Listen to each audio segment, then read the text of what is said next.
fresh off of a win against the Cincinnati Bengals. We got a lot. Before we get started, please be sure that you guys like, comment, and subscribe on our videos. We appreciate the love. My boy, Trey, my man, before we get into it, of course, I got to tap in with you. How was your weekend, my man? Oh, man, we had a good weekend. Wife and I flew to Atlanta, went to a wedding, nice wedding. Enjoyed the city a little bit. Cut a rug on the dance floor. Okay, with the Sure little 1-2. made sure that I booked my flight early, 7 a.m. flight, so we can get back and I can watch that game. Speaking of that, so my Saturday, I went to celebrate a birthday party of the parents of my goddaughter. That's what they are these days, just the parents of my goddaughter. Okay. And Sunday, I let my wife know. Remember, I'm on Eastern Standard Time. Right. 11:30 is the cutoff time. 11:30, whatever you want to do, whether that's grocery shop, whether that's go to Home Goods, which my wife loves to do. Right, of course. I'm there weekly. Yeah, it needs to be cut off by 11:30. So I just had from 1 p.m. to the end of the games, to the end of the day, just watching the games, man. And it was blissful. Okay. Blissful. But of course, we here for the Bengals versus the Cowboys. Cowboys win 20-17. I feel like the defense earns the right to be talked about first. Of course. And when you talk about the Dallas Cowboys defense, you got to talk about Micah Parsons. Mm-hmm. So Micah Parsons, you watching the game, let me know what you felt about his impact. Michael's a dog. D-A-W-G. Big G. You know what I'm saying? Mm-hmm. He's a big dog in the yard. Like he called himself the lion, he hunts. This week we saw him rushing the passer a little bit more, like you asked for. And we got him one-on-one in space with Lyle Collins a lot. And he took advantage of Lyle. Came up with 2 sacks, caused even more sacks. I think he helped out Armstrong get a sack. And Van Der Esch get a sack. So I think he even caused him to jump off sides a couple times. I think it was phenomenal. I think Michael Parsons is one of the top 10 football players in the NFL, and I'm excluding positions. I mean, he's that good. He's that dominant. He has a high motor. Can't ask for nothing better than what he. So let me ask you this, because we've gone back and forth about this, right? In terms of his position, right? You know, do you still want him? Wait. Now, before you tell, what do we go back and forth on? We go about where you want him to play. What if I say I want him getting after the passer? You say you want him flexing between pass rusher and middle linebacker. Right. You know, he'd be able to cover a pass catching running back. He'll be able to shadow a mobile quarterback. And I've said I don't really care about none of that. I feel like pass rusher, like when you get a sack, bro, it ends the drive. That's just my opinion. Or it gets you off your spot. It gets the quarterback off his spot and affects his passer rating and all that kind of stuff. So, do you still feel like you would like to see him more of a hybrid at middle linebacker and pass rusher? Okay, I only asked you to clarify what it was for the viewers, because obviously they don't know, the conversations that you and I have offline. So as you stated, we had this online. Okay, go ahead. We talked about this online. Right. Go ahead. Yeah. So, but as you stated, you feel as if Michael Parsons should be predominantly pass rusher, and I feel that he should stay in a hybrid role and playing linebacker as well as rushing the passer.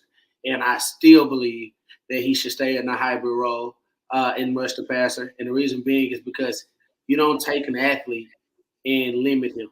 I think he's really, really good. I think he's going to be one of the first defensive players to record 100 tackles and 20 sacks. I think he's that good and he can get that done. I like when he rushes the quarterback from the A gap.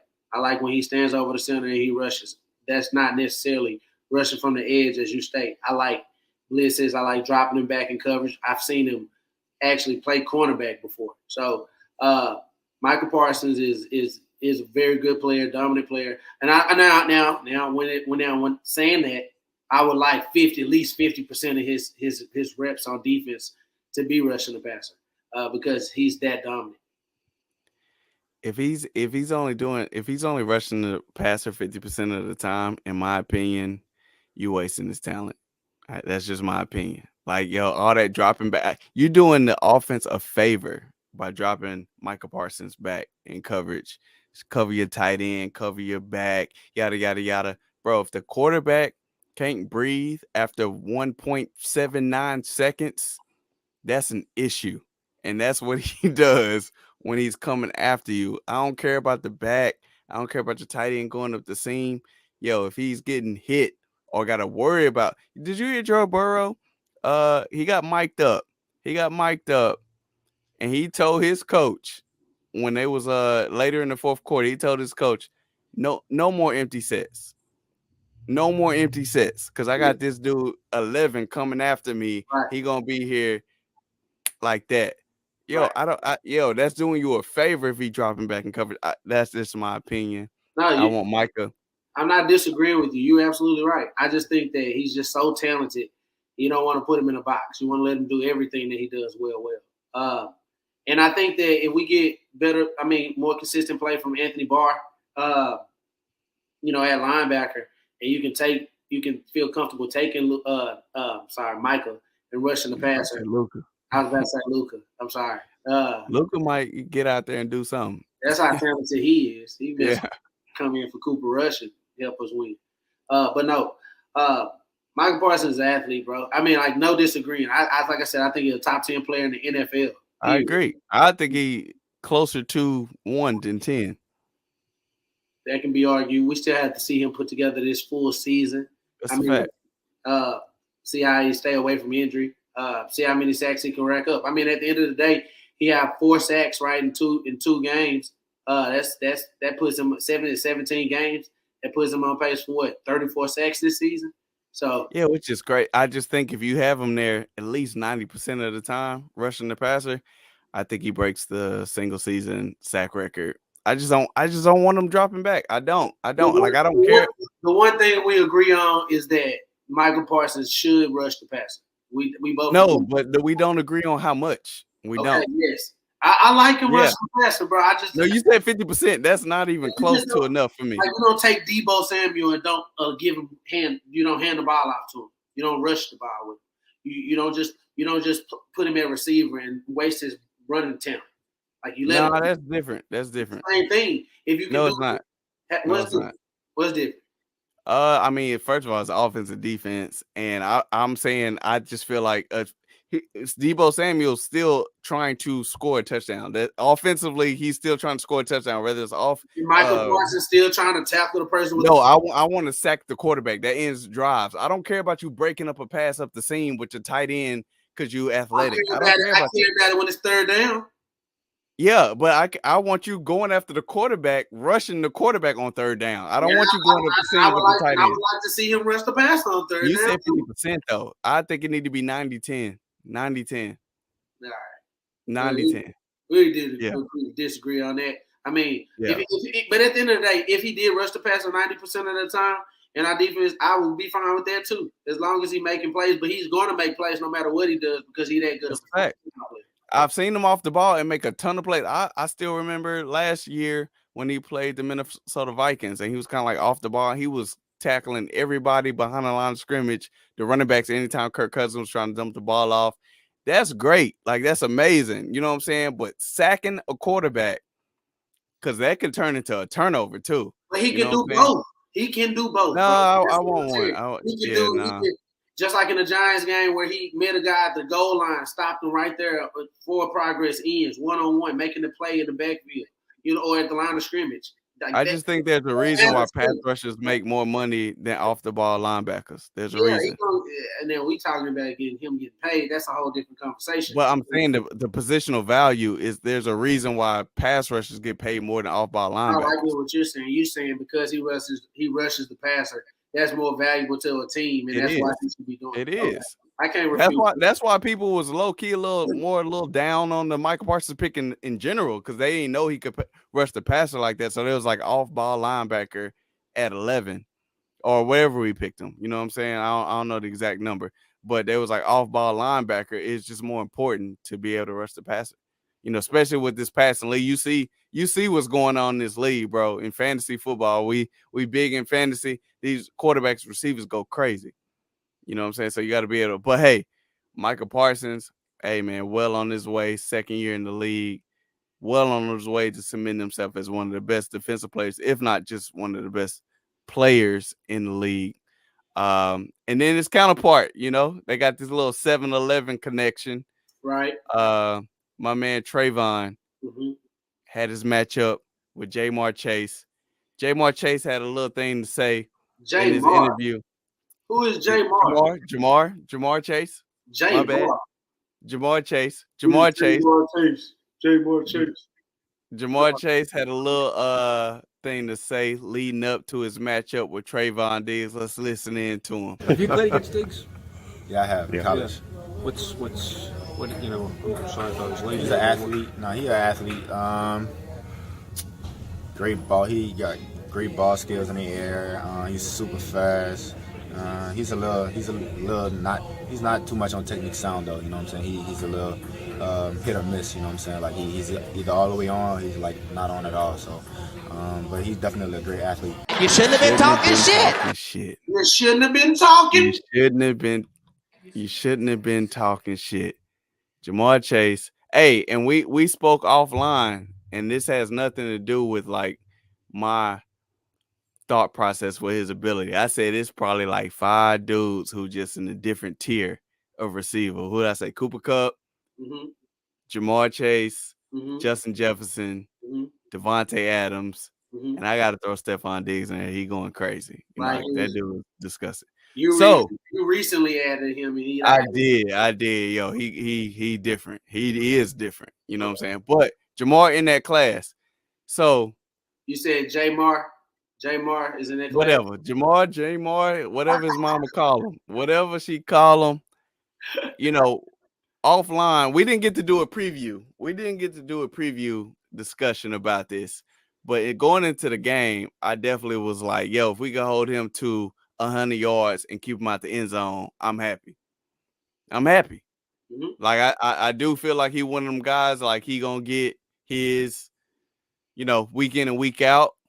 Hey man, Trayvon said You shouldn't have been talking shit. you shouldn't have been talking shit. 5 catches, 54 yards, and so you had two catches for like 14, 15 yards, right, on him. 2 catches, But hey, 15 yards. Yeah, he didn't follow him the whole game, but when he was on him, he did a good job. Mm-hmm. And you know, PFF had something against Trayvon last year, you know, saying he gave up 1,000 yards, X, Y, and Z. Hey man, that's Jamar Chase. He was not a factor in the game. That's big time kudos to Trayvon Diggs. Big time. Yo, they're gonna have to pay that boy when it's time. They're gonna have to pay that boy. He got to get his hands on some footballs this year.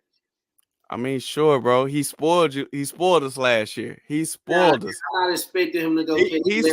Bro, he just held Jamar Chase, whatever, to 54 yards. 54 yards. He ain't got to get his hands on nothing. I mean, that's great. Right. But, yo, he did his job. That's what. Okay, so that's the aspect of Trayvon Diggs' game that people challenge, or that's the stat that Pro Football Focus is bringing up. They're saying, okay, well, he gets interceptions or he gets yards caught on him, and you know that's the whole argument or debate that you and I had, or I don't even think we had a debate on that. I actually think we agreed on it. Trayvon Diggs played an excellent game this week, both in coverage. He made tackles this week. I know that's a lot of people knock his tackling, but it was a third down, under 2 minutes. He made, or just above 2 minutes, and he made the play to get the ball back to the offense. There's a huge tackle, open field. And he also made the play right before that on second down. So all around, he played an excellent game. Like you mentioned, 2 catches, 14 yards. But in actuality, in totality, he caught 5 catches, 54 yards. one of the premier premier receivers in the league. Yep. Like you said, you just put him in your top 5. So yeah, to hold him down. But like you said, Micah had a big part in that. Rushing the passer, making the quarterback make quick decisions. Absolutely. But even still, I mean, I can remember one catch that Jamar Chase had on Diggs.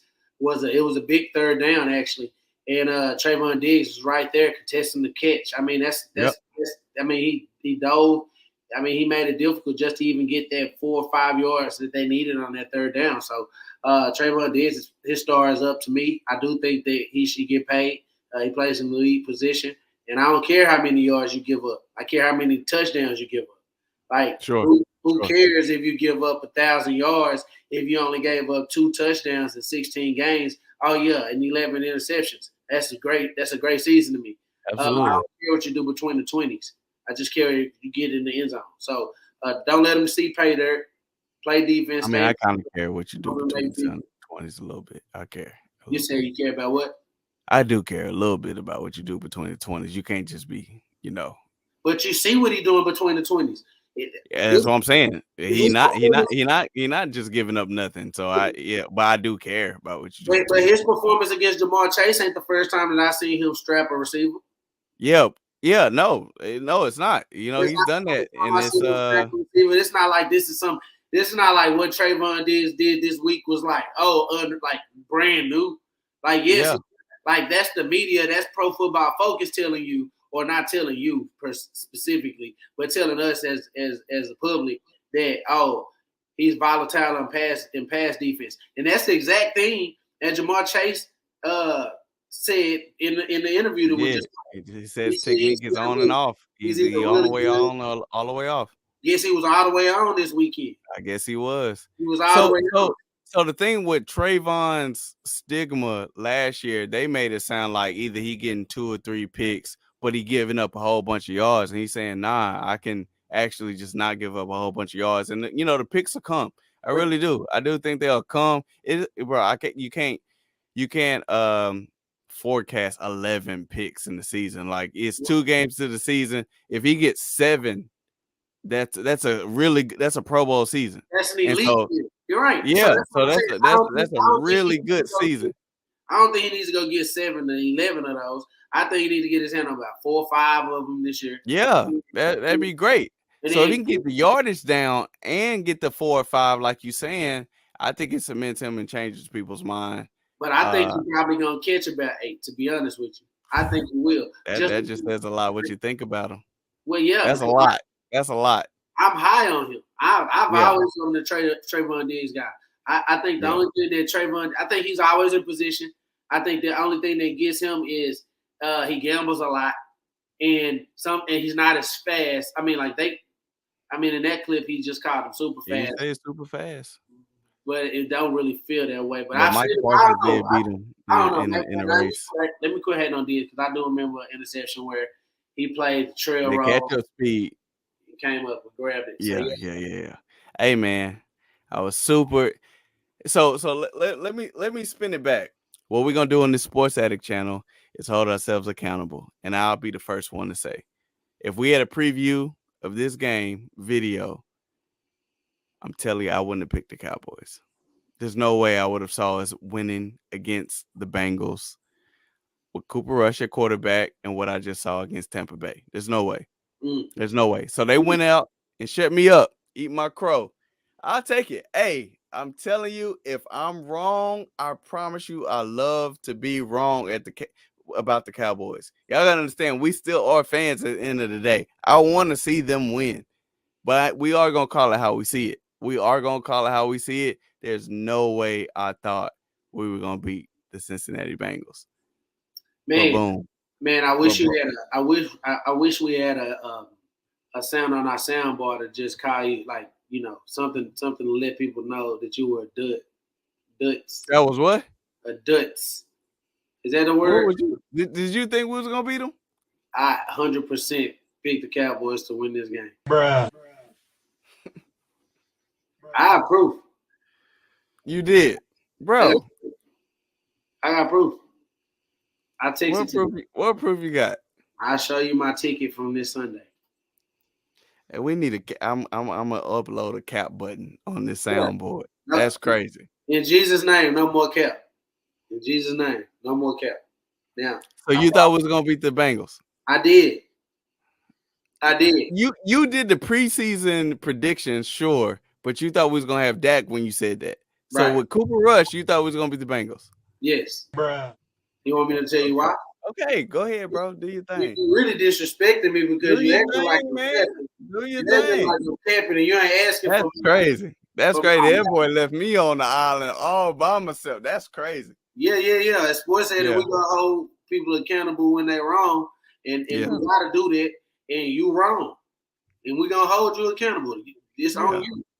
See, at the end of the day, you said it. At the end of the day, we are fans, and I am a fan of the Cowboys, and I root for the Cowboys to win every single week.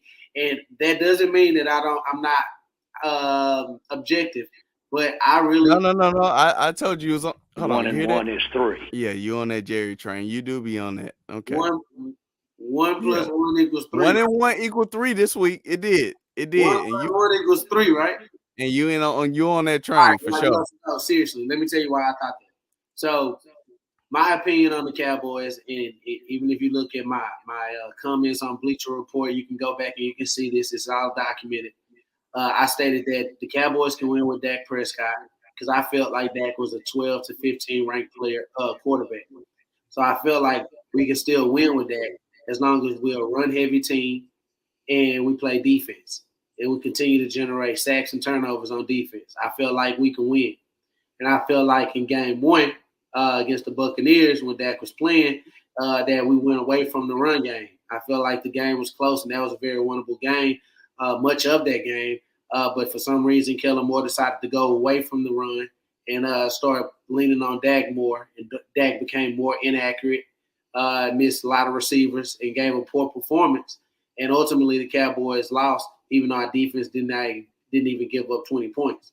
So the way I look at the way the Cowboys team is built, if we can go out here and run the ball, play defense, sack the rush the passer, and create a couple turnovers throughout the game, as long as the offensive quarterback, the quarterback that we have, just doesn't turn the ball over, right, and he make a few plays throughout the game, I think that we'll have a chance to win. I mean, we're 2 games through the season, and our defense haven't even given up 20 points yet. We haven't even given up 3 touchdowns in the game yet.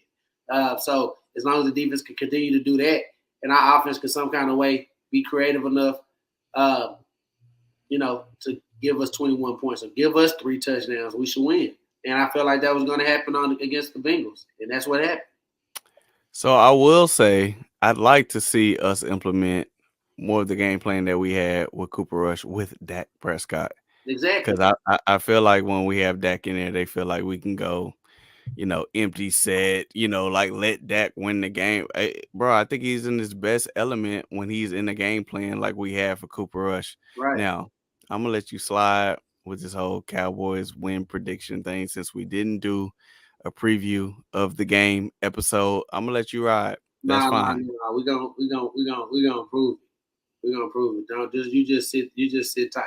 But you said that with Dak when you thought Dak was playing. You did not say this with Cooper Rush. I bet on it on Sunday. I bet on it.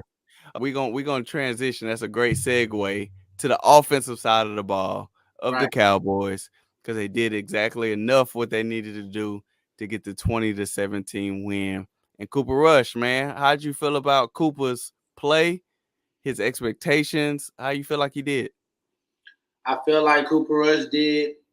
He played well. I mean, he played okay. He played solid. If I had to give him a grade, letter grade, I'd say he gave us a solid B. Maybe even a B plus. I mean, he wasn't great. He missed some passes. I thought like Tony Romo actually called it out during the broadcast. I think that might have been CeeDee Lamb that beat his man on a double move, and he kind of overshot him. And I feel like he missed him on that when that could have actually been a touchdown. So he wasn't excellent. He wasn't perfect, but he was solid. I think he was 19. It was 19 for 31, 235 yards, 2 tugs. So let me make sure. One touchdown. One touchdown. I'm sorry. One touchdown. No turnovers. He only got sacked one time, and he had a 95.5 quarterback rating. Now, Yeah. what's impressive with that to me is that he only got sacked one time. A lot of people who like to defend Dak Prescott will tell you, I got to see how many times Dak got sacked last game. But a lot of people will tell you that Dak, the line played bad against Tampa Bay, and that's the reason for his poor play. But I just feel like Dak holds the ball alone. I don't feel like he reads the defense well before the snap, and that causes him to have to read the defense after the snap. And doing that, he don't go through his reads and his progressions really quickly, which is why he throws the ball to the tight end a lot. So I feel like with Cooper Rush, he actually got the ball out. He was more he made his decisions quicker. He got rid of the ball quicker. He was on time with a lot of his throws. With him, it was more of an issue of making sure he had the right touch on it. But I think that Cooper Rush played great. I agree with you 1,000% that even when Dak Prescott comes back, that we need to have the same kind of game plan because I believe Dak is his best when he's more of a game manager. And he has to make a few plays throughout the game for us to win. Not necessarily what they call like Russ Wilson, unleash, let him cook. We shouldn't let Dak cook. Dak shouldn't cook. Get him out the kitchen, actually. He can be the hostess. He can be the guy that comes to you and say, hey, welcome to the Cowboys. I'm going to seat you. We're going to bring somebody over here and make sure the experience is good. But get out the kitchen. Don't cook that. Just hand the ball off and do the same thing with Cooper Rush. We were very creative. And if we had that same game plan, we're going to be difficult to beat because I believe Dan Quinn is doing a very good job with the defense, which is why we led with the defense to start the show.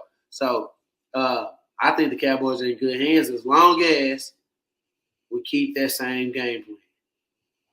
I like the game plan. I do think obviously the difference in a guy like Dak who makes $40 million a year and a Cooper Rush, obviously, is he has the ability, right? I don't think we should lean on being like Dak Cook, right? But he has the ability to do that a lot more consistently than guys like a Cooper Rush, like or other quarterbacks. He has the ability to go, like he did, we've seen him a lot of times go crazy. You know what I'm saying? Spread it out and go crazy. He has the ability to actually do that where these other guys don't. But hey, man, Cooper Rush as a backup, I thought he did a great job. I mean, you can't start the game any better than that opening drive to go down and score. I was super, super surprised to see that drive be as successful as it was. Spreading the ball around. He got CeeDee Lamb involved. Obviously, Noah Brown, who I owe an apology to in a little bit. And I just like that game plan a lot better. Like you said, I'd like to see that kind of be the case with Dak. Instead of just kind of being like we just dropping back with Dak and putting the game on his shoulders. I like to see it more run-centric, mixing in more play action and things of that nature, even when Dak gets back. But, man, yeah, cool. He played well to win 2 games as a starter.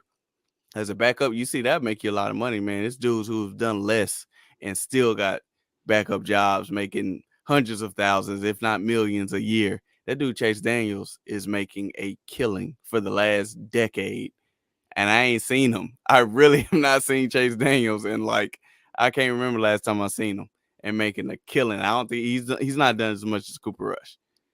And I think Chase Daniels may have won two games before. Maybe, and he's been in the league for what, close to a decade now, making good money.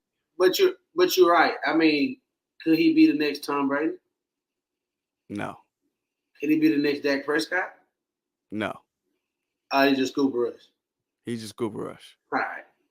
But straight up, I was being funny with the Tom Brady comment.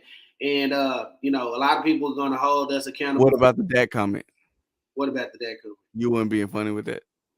Well, Dak haven't won 7 Super Bowls or MVP. But Cooper Rush being Dak Prescott. Okay. Cooper Rush probably is not Dak Prescott. Okay. Probably. Come on, bro. He's not Dak Prescott. Okay. All right. Come on. Let's keep it a buck. That's That's all I'm saying. and that's what I was about to clarify right now because I went in on Dak last podcast, and I don't want the idea of me as a Dak hater. I don't want to be that guy. I don't want to be one of these guys you see on TV where every time a guy comes up, I go this same way on the guy. So I'm just calling it how I see it. So Dak is not trash, but he played trash last week. I think Dak decent, above average quarterback, and you can win with him. And the reason, and I don't think that Cooper Rush should start over Dak. When Dak gets healthy, he should come right back into his position, and he should start. And the reason that Dak should be able to start is because he has more experience, and he threw 37 touchdowns last year. So if the game plan should still be run the football, play defense, take advantage of the clock, but I'm more confident in Dak that Dak is able to make plays in the situation where we got behind early and we had to pass to come back. And I believe that Dak is more capable, way more capable than Cooper Rush in that situation. Good thing is we really weren't in that situation this weekend, but Cooper Rush did lead that game-winning drive. So, hey man, I like that for you, Trey. You done calm down. You done relax. You know what I'm saying? You was on one. You let your emotions ride. I'm a fan. Yeah. And he did play trash. He did play trash. And we can say he played trash, but you just saying he was trash in general. That was 2 performances in a row. The last two times that we've seen Dak Prescott on the football field, he has not played well at all. I got you. At all. Hey, we can hold him accountable to that for sure. Now, see, this is the thing about SportzAttic, and the thing that we do differently is, obviously we're friends, and this conversation comes off as just me and my boy talking, right? And the guys that we see on TV, they're a little bit more fiery and emotional, and they make these crazy hot takes, and no one holds them accountable. So here we're gonna hold each other accountable for sure because we want to have credibility, right? If you're gonna listen to us and take the time out of your day to listen to us, at least let us be correct. Now, one of us is more correct than the other more often. We'll let the followers decide who that is. We can let them decide. But you've already stated today that you were wrong on. I said I don't know an apology. Who? You? My man Noah. You owe him an apology. That's coming. But earlier. Earlier what? Isn't there 2 things that you need to apologize for? Who else? What else? I'm drawing a blank. All right, I'll come back to it. Yeah, because it was just Noah. So Noah, my man Noah. Now I did say. Oh yes, the Cowboys. The Cowboys. If we had a pick, if we didn't pick, you would have picked against the Cowboys. So you. I said that. I owned up to that. But so you cap, bro. You cap. So look, you were wrong on the Cowboys winning, and you need to apologize to Noah Brown. I just hope. I already said the Cowboys. You cap because we ain't have it on record with the preview. But you just an optimist. Okay, fine. The Cowboys gonna win every week. Fine, cool. But Noah, I did say Noah as our second receiver. That Jerry was 1 and 1 is 3. That Jerry's on some 1 and 1 equals 3 type deal with Noah Brown being our second receiver.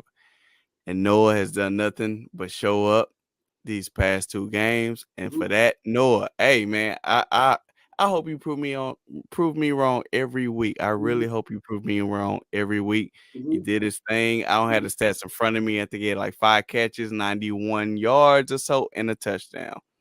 You don't have the stats in front of you, but you just rattled off his. That's just off the dome. You know what I'm saying? Those are his exact stats. Yeah. Okay. I do this. He caught every ball that came to him. So I hope he continues to prove me wrong. I still at this moment would love if we could add some type of veteran receiver to the core. Still, even with Michael Gallup coming back, if you tell me we can get Odell Beckham Jr., I'm not going to say no. I'm not gonna be like we good. We good with what we got. If we can still add something to it, I would love that. But hey, man, Noah, continue to prove me wrong. I was wrong. I'm big enough of a man to go. Come on now, Noah. You went crazy. You did your thing. You did your thing, Noah. I can take that. And I hope you continue to prove me wrong. So I own that. But I don't like the cap that you got on there. That cap over there, that's crazy, bro. That's crazy. And we not gonna miss any previews going forward. Cause that's crazy that you just like, oh, the Cowboys is gonna win. That cap is crazy. But I'm gonna let you make it. I'm gonna let you make it because we didn't get to do the episode, so I'm gonna let you have it. I'm gonna let you have your day. But I'm man enough over here. I'm man enough over here to eat my crow. You know what I'm saying? Right my wrongs and make it do what it do. But that is wild. That's wild. I have a feeling that as this season progresses, you're gonna have to do what you did today off. But this boy. So you thought? Go ahead. No, let's see. No, so Noah Brown, I didn't think you were number one receiver. So if I have to apologize, that's what I'm gonna say. He's not a number one receiver. He's not a number one receiver? No. I know you're gonna rattle off the stats. He's not a number one receiver. He's not a number one receiver? No, he's not. Okay. Are you cool if Noah Brown's our number one receiver? You cool with that? No. I agree with you. Everything you said about the Cowboys signing a veteran receiver, I agree with. I've gone on record. You can check my social media. I agree. We need a veteran receiver. I was saying that in training camp. Sure. Matter of fact, I thought it was crazy that the Cowboys decided to leave the 3rd round pick. What's his name? I can't think of his name right now. Jalen Tolbert. And you saw we just waived Dennis Houston. That's what I was about to say. They just waived Dennis Houston, so they decided. That's interesting. They decided week 1 to leave. Start him. He started yesterday too. Yeah. Come on, dog. Like, what's going on? Like, that's crazy. So you decided to leave the 3rd round pick inactive for week 1, and then make an undrafted guy to start and put him out there, and then you end up cutting him after week 2. Like, that is ridiculous to me. I don't know what they're doing with the roster. So yes, they do need to sign a veteran receiver. But Noah Brown, like you said, 5 catches for 91 yards this week. What did he do last week? I think he had It was in the mode of like 4 catches for 50-something yards, I think. Yeah. So what does CD got on the year? But bro, it's just not black and white like that. To be like, who's the number one? Who's the number one? Come on, bro. Okay, listen. So obviously the number one receiver. He's set up to be our number one target. A number one receiver is just the leading receiver, the receiver that you feel like you want to try to get the ball to more often. And I am with this weekend. Cooper Rush was raising up. He threw it out to CeeDee Lamb when they had a soft corner, taking advantage of stuff like that. But he had 11 targets this week, Ryan. He caught 7 of them for 75 yards, which is a good game. 7 catches for 75 yards. That's a good game. That's a good game. But on 11 targets, he got 11 targets week 1, too. Noah Brown caught all 5 that came to him. He's more efficient. Now, if CeeDee Lamb can become more efficient and catch more of those balls that come to him, then okay.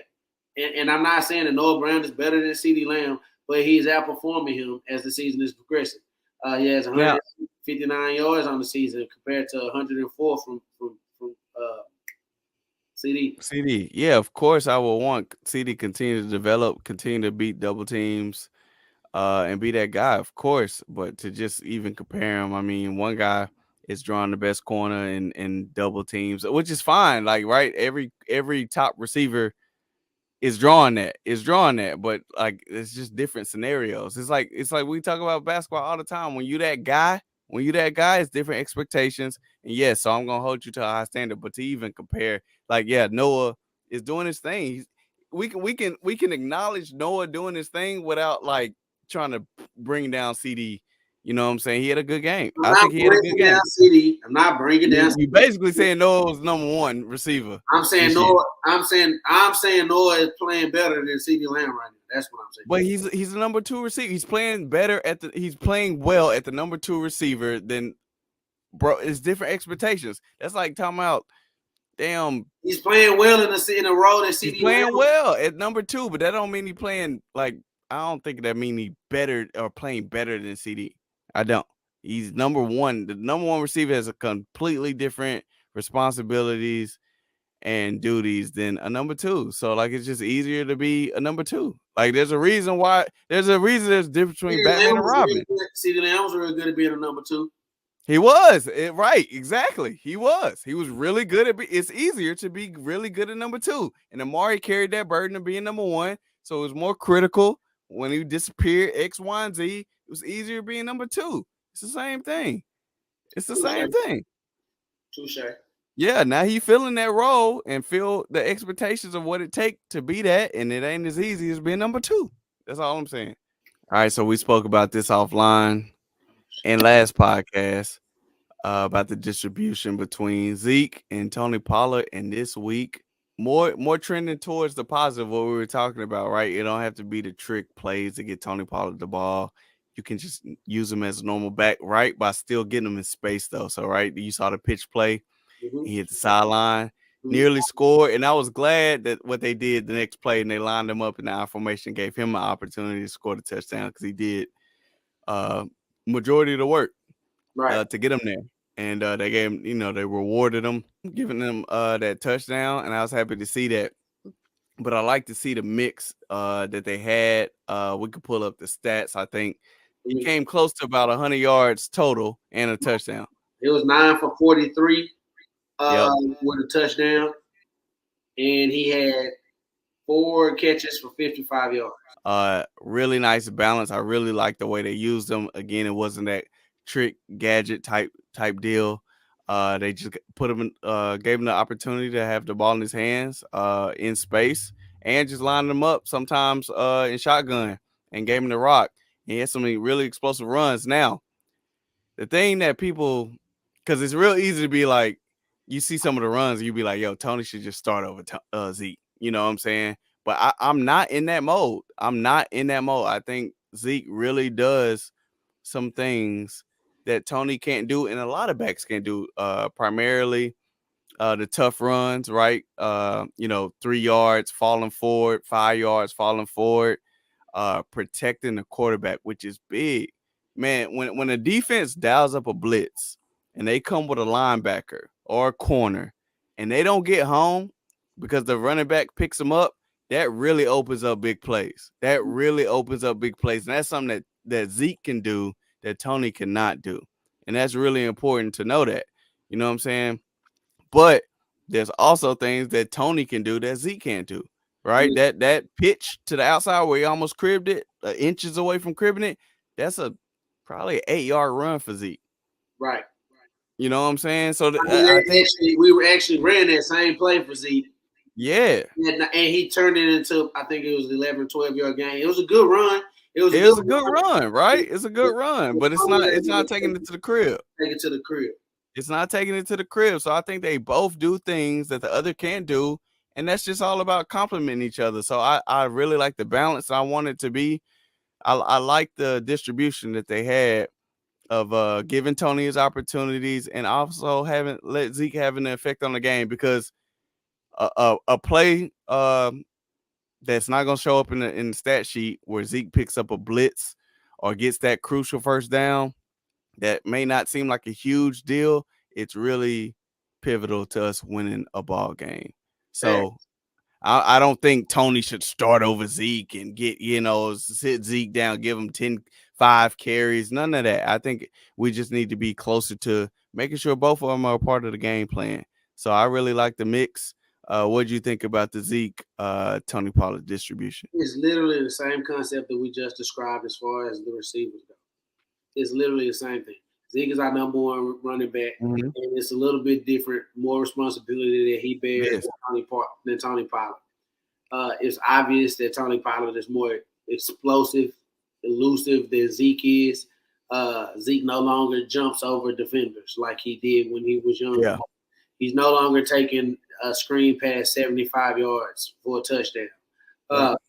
But what he is doing is he's running downhill and he's falling forward. And when he can fall forward, you can grab 4 yards, 5 yards on first down. What that does is it keeps the offense on schedule. So when you look at the stats and you say, okay, well, Zeke had 50 some odd yards, 15 carries for 53 yards, you can look at that and say, okay, that's a so-so game. But I look at it like how many of those 53 yards was he getting first downs? Right. How many of those 53 yards was he moving the sticks? Because we got to figure out there's a difference between having really good stats and doing things that help your team win, right? So, like, you can look at stats and say, okay, well, this guy ran for this many yards, but how many first downs did he pick up? How many times, how many blitzes did he pick up? Like you said, those blitz pickups when the defense really important. Blitz, they're taking a dude out of coverage and they're rushing the passer. They're expecting to have the numbers and get home on a sack. That's a play written up to make a sack happen. And when you pick up that blitz, now we have the numbers in the passing game, and typically that's a big play, or at least a first down. So those are crucial. And I think that Zeke does everything. He does all the dirty work. He does all the stuff that he doesn't get the glory for anymore. And people are looking at his salary and they're saying, okay, well, we paid this dude $90 million, man. We expect you to be a top 10 running back. And at the end of the year, he's going to be a top 10 running back, just like he was last year. It's just that he's not going to have those games. He's not going to average. He's not going to average. We'll see about that. He's not going to average 100 yards a game anymore. We'll see. Yeah, we'll see about the top 10 deal. But mark it down, book it, and record it. I mean, I got him in fantasy, so I hope. But we'll book it. We'll book it. Hey, I'll take that. We'll book it. Z gonna give you what you need to have. We'll book it. I'll take it. And man, I got him in fantasy. He gonna score touchdowns. Z gonna score touchdowns. He'll get up. He's gonna get upwards to 10 touchdowns. He'll get at least 10 touchdowns this year. And I think I definitely think he breaks 1,000. Behind an 8-ball right now, but we'll see. I definitely think he gets 1,000 yards. And I mean, 17 games. Okay, we'll see. Again, I'm a Cowboys fan. I call it how I see it. I hope I got him in fantasy football. I'm trying to win some bread. I hope he get 1,300 yards and 13 touchdowns. You know what I'm saying? We'll see how it go. I don't really see it right now. The Cowboys after their game plan going forward and help and make us become a more run first offense. I think that the type of running back that Zeke is, especially as the season changes and it gets more cooler outside and the games become more, physical. More physical. I think that a guy like Zeke is definitely beneficial when you're playing football in January, if we're playing football in January. Well, we definitely going to see, and we definitely going to tap in. We got this Giants-Cowboys preview coming up later this week. We got our parlay picks of the week, of the day coming up as well. I can't wait. Trey, I think Trey going to really make y'all some money this year. I can't believe, because you don't even – don't tell them that because you don't even believe that I picked the Cowboys over the Bengals. No, I don't. I'm from the Texans team. So when we do the preview, we want to lead off with another apology from you. Okay. Calling me Cap. And then we'll get into it. That'll be the day after we knew Cooper Rush was going to play, that you said we was going to win. Say that again. But I'm not really surprised, bro, because you just like, I told you offline, you said that, hold on, that Jared. To be honest with you, Jared Jones Kool-Aid is crazy. I did bet on the Cowboys. That's fact. And I'm going to send that up. That's spread. No, straight up. I like home underdogs. Okay. That's they were a home underdog. We'll see. We got it recorded going forward. I'm gonna make sure I got you on tape going forward. So you just left your boy out there on the island and just like, oh, I had the Cowboys winning. Yeah, I did. Yeah, Cap. A little preview for the preview. I might like That's the fine. Giants. Yeah. You might like the Giants? No, I don't care. Okay. Well, we gonna tap in with y'all, man, with the Giants Cowboys preview coming up soon. We got the parlay play of the day. Try to win, puts a little money in y'all pocket, man. Please don't forget to like, subscribe, and comment, and tap in with your SportzAttic family. And make sure y'all tune in. Trey, what you got for them? 1 + 1 does equal 3. 1 and 1 is 3. We're going to tune in with y'all real soon later this week. Tap in with us. Please don't forget to like, comment, and subscribe. We out. We out.